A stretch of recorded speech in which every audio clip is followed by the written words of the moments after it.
Hello, this is an explainer video for the song, the chess song Rashid and Firebird, or Rashid and the Firebird. I think it ended up being Rashid and Firebird.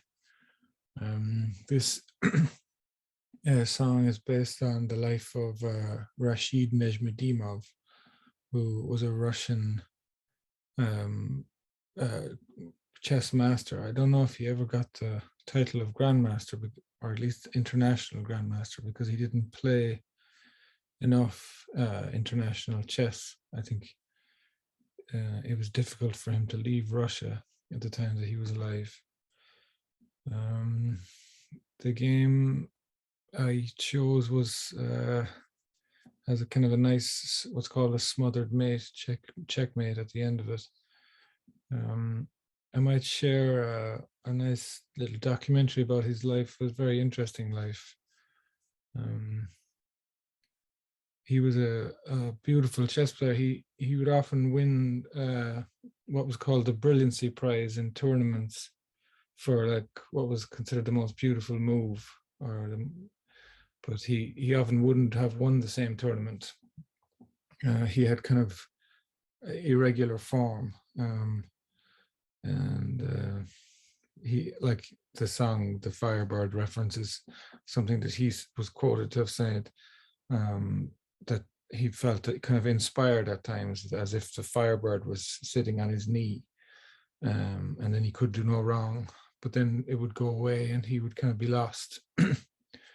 So yeah, he's not remembered as like one of the most historical figures of chess, but he did have some beautiful games, and there's a good few of them on Agate Matters channel.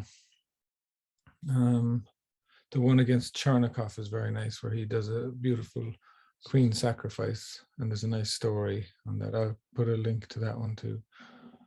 This game is against his, I think this is in his younger years as he was learning chess, and this against a character called Samsonov, who was Rashid's mentor for chess. And this is a game that Rashid won, playing the black pieces. I'll just go through it quickly. You can see on the side here, there's 15 moves each, so 30 chords in the song eventually. Starts off with 2 pawn moves and 2 knight moves, which is often the case.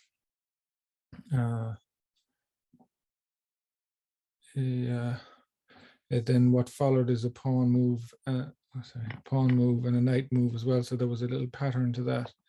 Another knight move. So that gave me a kind of something to start on chord-wise. Okay, so the game continues.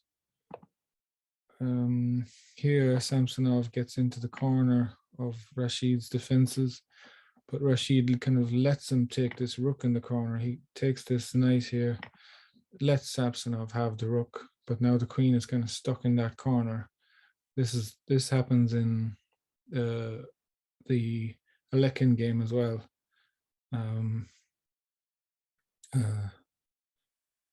Where the queen is kind of made useless, or at least kind of redundant, or at least it'll take her 2 moves to get out of there and become useful again. So that's a kind of tactic that Rashid used here. He gives up the rook for that little piece of advantage.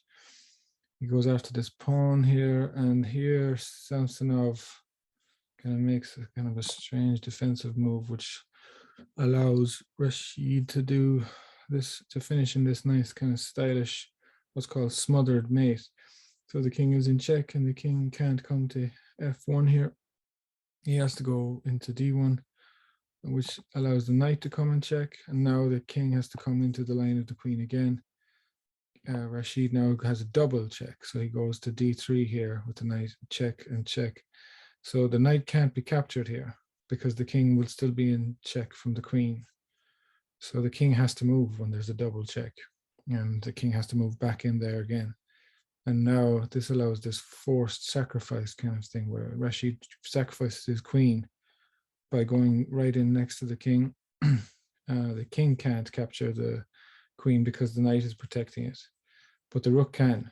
But that is doomed enough for Samsonov as well, because it blocks in his king completely, gives the king no escape squares. So if Rashid can manage to deliver a check, then it's over, and he does here on f2. So the knight is looking to jump in and kill the king, and the king has nowhere to go. So that's the game. And it's a nice game. This smothered mates are kind of hard to come across.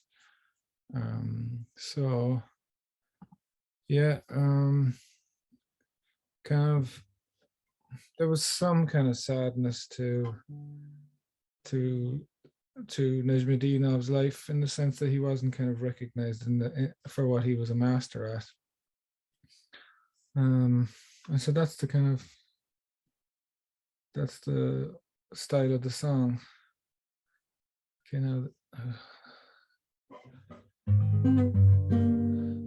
problem here myself, because I've got this written in G minor, but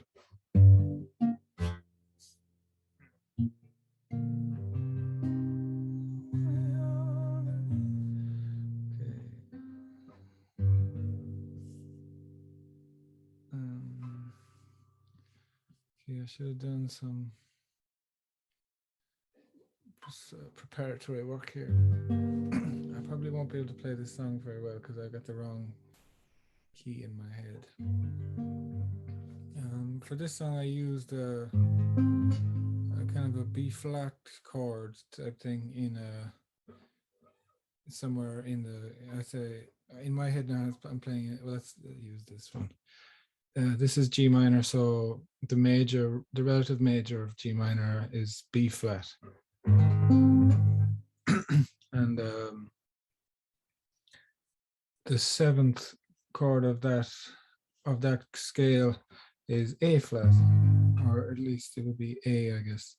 This is a terrible explainer video. It's not as common a chord to use. I felt I needed to mix up what was going on. I'm gonna have to scroll in the middle of this song. I apologize. They'll say it was a bird. They won't remember me. They'll say it was the bird. They won't remember me. Little bird of fire, fly down on orphan's knee and help me force the foolishness from my enemy. Lead the way to beauty. Help me to foresee. Let the student be the teacher and stay a while with me. Nobody honored thee the way I honored thee. When you flew on to another, it was as though I could not see. Our day will come, our day will come. Little Firebird, you'll see. But they'll say it was all you. They won't remember me.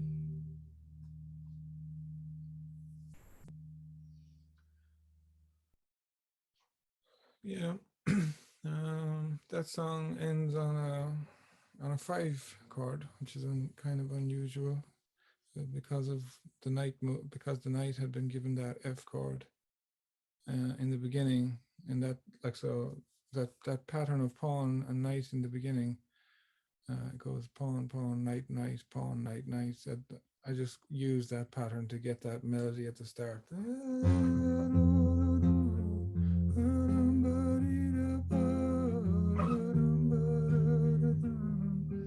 So I fancied that, so then I didn't change it. I just said, okay, it's going to have to end on an F, and I just have to live with it because of the knight move at the end. It's not always a knight delivers checkmate, really. I think that's all really for this song. Yeah, I'll put links to there's a lovely documentary on his life. So thank you.